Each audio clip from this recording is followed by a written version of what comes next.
Ek groet julle weer eens in die naam van Jesus en hierdie is die laaste aflewering van Hooglied, sessie 26. Nou, ons sal in die volgende sessies baie terug verwys na Hooglied, omdat dit vir my 'n pragtige voorbeeld en tipe is wat die Here van ons verwag as sy bruid. Nou, in hoofstuk 8 vers 14 staan daar, vlug my beminde.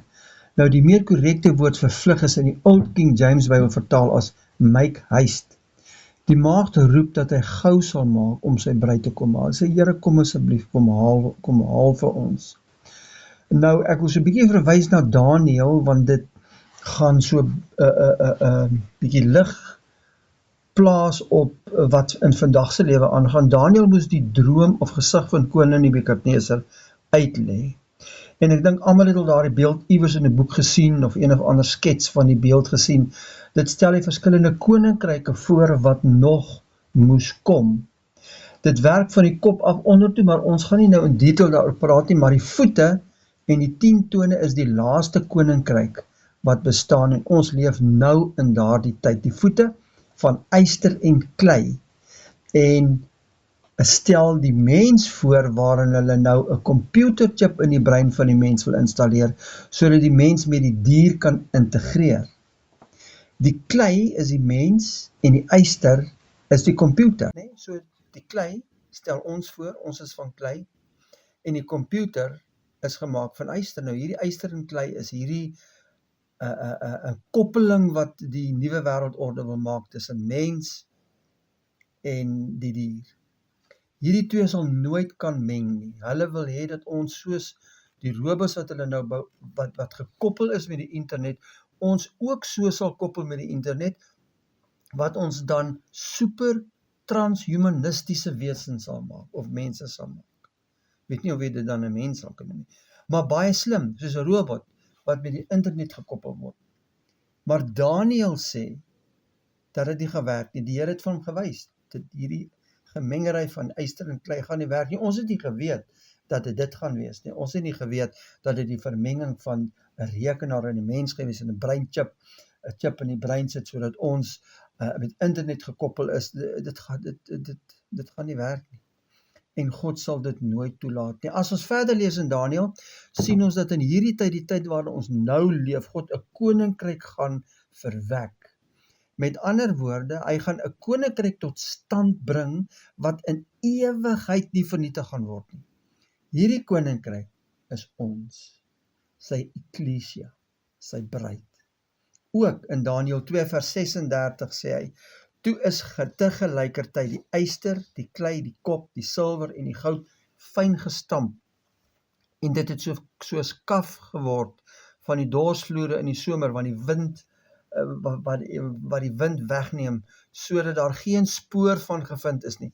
Maar die klip wat die beeld getref het 'n groot rots geword, wat die hele aarde gevul het. Dit is wat gaan gebeur in ons geslag nog. Hierdie rots is Jesus wat sy koninkryk op die aarde gaan kom vestig vir 1000 jaar lank.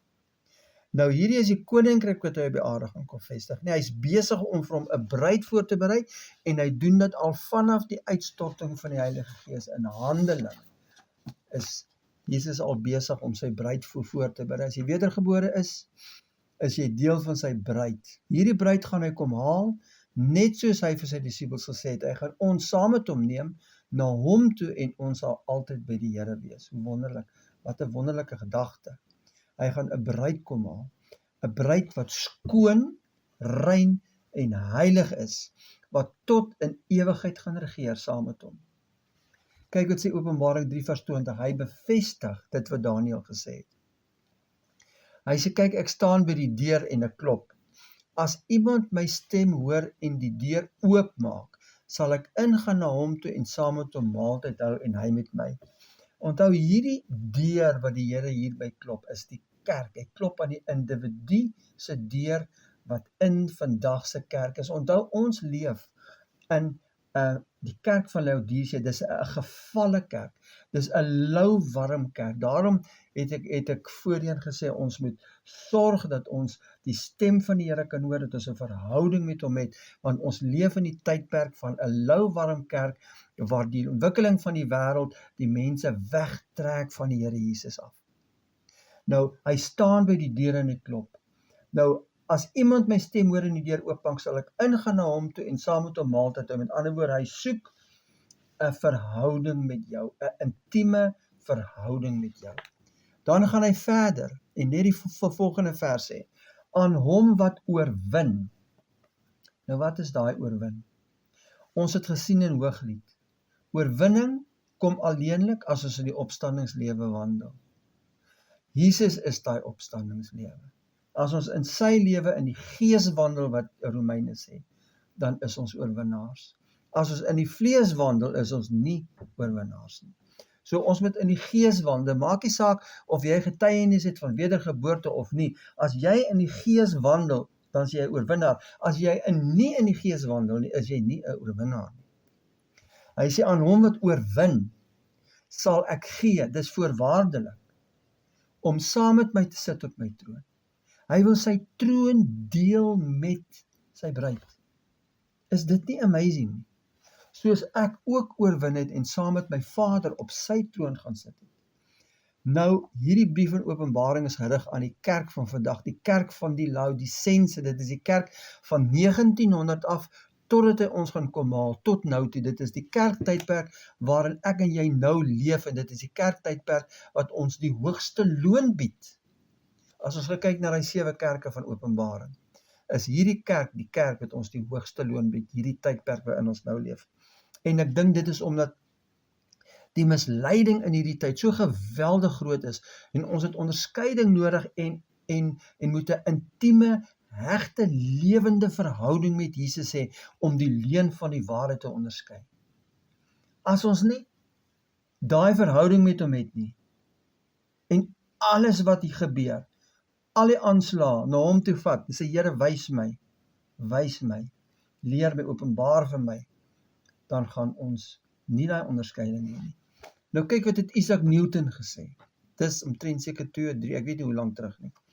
At the time of the end, dit is nou, a body of men, dis hierdie rots, dis hierdie ecclesia, a body of men will rise up and will follow the prophecies literally, in the midst of glamour and opposition. Nou glamour, is hierdie glamour wat AI en al sy glorie ons wil bied, en oppositie is, hulle gaan vir ons wat nie saam met hierdie goed wil gaan nie, gaan hulle vervolg. En die vervolging van die Christene raak al meer in vandagse dae. In Suid-Afrika is die wet klaar in plek, dat jy nie eers oor Jesus mag praat nie, want volgens hulle is dit haatspraak, kan nie dit in die lewe glo. Die vraag is, hoe lyk ons verhouding met Jesus? 'n bruid, sy hele visie is gerig op die troudag. Sy praat daaroor, sy leef daarvoor, sy is opgewonde en in verwagting vir die dag wanneer die bruidegom sal kom om haar te kom haal. Hoe is jou verhouding met hom? Verwag jy hom? Wil jy hê hy moet kom? Is jy deel van, want Openbaring sê, die bruid sê, kom Here Jesus kom. Sê jy, kom Here Jesus kom. Ons moet soos hierdie maagd duif oë hê. Ons oë moet net op hom gerig wees. Ons praat baie met mense, en ons met mense praat, dan sien ons daar is 'n groep mense wat 'n geweldige verlange in hulle binneste het, en wat werklik wil hê die Here moet kom, want hulle hou nie van hierdie lewe, hoe hy nou besig is om te verander, en al hierdie AI goed, en al hierdie glamour nie, hulle hou nie daarvan nie. Baie mense, hulle wil hê Jesus moet hulle kom haal. Aan die ander kant, is daar hulle wat alles rondom die ontwikkeling van AI en die nuwe wêreld wat die mense wat hulle vir die mense geskep het, gryp hulle aan, en al die glamour, die wêreld het soveel glamour nou, en Isaac Newton het gesê, hierdie 2 groepe gaan daar wees aan die einde van die dag. Mag ons bid vir onderskeiding en openbaring. Ons het werklik die Heilige Gees so nodig in ons lewe.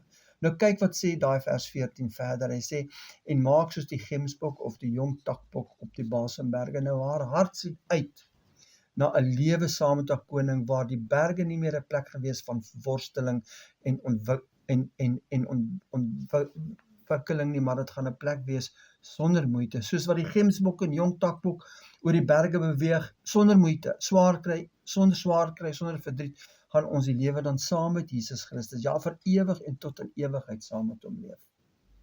Dan sal ons voor hom buig en hom dien in 'n sondelose omgewing.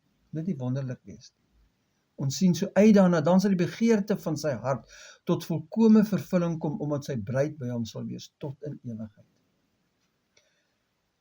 Liewe hoorder, jy kan deel word van daardie bruid. Jy is die moeite werd. Dit is die moeite werd om jou lewe te verloor vir 'n ewigheid saam met Jesus. Moenie jou bekommerd as jou lewe nie vol suksesse was. Vir Jesus is jy suksesvol as jy hom ontmoet het. Moenie dat die wêreld jou verblind nie, wees nugter. Ons lewe lê voor ons, ons het hoop. Moenie dat hierdie wêreld jou hoop steel nie. Moenie dat hierdie lewe jou moedeloos maak nie. Ons lewe lê voor ons. Kom na Jesus toe, hy roep jou, hy het vir jou plek berei. Moenie dat daardie plek eendag leeg staan nie. Volhard tot die einde toe. Die einde is nie meer ver nie. Dit gaan nog in jou lewe gebeur. Onthou, ons is die geslag waarin al hierdie dinge gaan gebeur. En ons gaan nog daaroor praat. Ons gaan al daai skrifte bewyse gee en lewer van hoekom is ons die geslag wat al hierdie dinge gaan gebeur. Die verdrukkingstyd, daai 7 jaar van die moeilike jare, die Jesus se koms, sy wegraping, die wederkoms en alles. Ons leef in, ons geslag gaan daardie goed beleef. Daar's baie skrif daaroor. Maar ek wil elkeen bemoedig. Hierdie is sy werk en ons kan niks daarin doen as om net alles oor te gee aan hom nie. Ons moet bereidwillig wees om hom totaal en al toe te laat om in ons lewe te werk. Hy roep jou en hy wat jou roep is getrou. Hy sal dit ook doen. Jy moet net bereidwillig wees om voor hom te buig. Te sê, Here, kom doen hy werk in my, haal uit wat nie van u af is nie. Mag Jesus jou seën, mag hy sy arms om jou vou, sodat jy sy liefde ervaar en jouself oorgee en jouself sommer in hom verloor.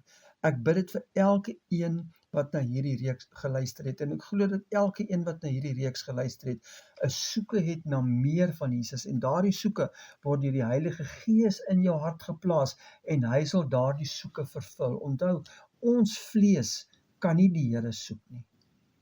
As daar 'n begeerte in jou binneste is om meer van die Here af te leer en om te ken, is dit omdat die Heilige Gees daai begeerte in jou plaas, en moenie die Heilige Gees bedroef nie. Hy wil jou leer, hy wil jou trek, hy wil jou volkome aan Jesus Christus stel. Maak jou hart oop vir hom, kom ons bid saam. Vader, ek kan u nie genoeg loof en dank vir die voorreg en die geleentheid wat u gegee het, Here, dat ons oor hierdie goed kon praat nie. Hierdie transformasie van hierdie maagd, hierdie verandering wat in haar plaasgevind het, Here, dit is die begeerte van die Vader, dit is die Vader se hartsbegeerte. En ek weet as ons dit bid, dat u ons moet verander, dat ons oorgee aan u, sê, Here, hier is ek, hier is ons. Kom werk in my, kom werk in my wingerd. Kom haal uit, kom snoei, kom maak reg. Haal alles uit wat u nie behaag nie, sodat ons tuin, my tuin, vir u welbehaaglik kan oplewer allerhande geure van speserye en kruie en allerhande wonderlike goed wat u behaag.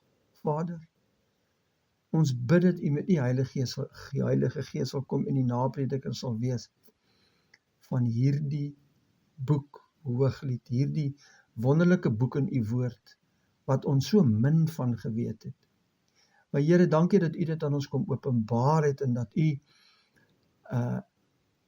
vir ons wys die begeerte wat u het, om 'n verhouding met ons te hê. Ek bid dat U daardie dors en honger in mense se siele sal plaas, Here, vir meer van U.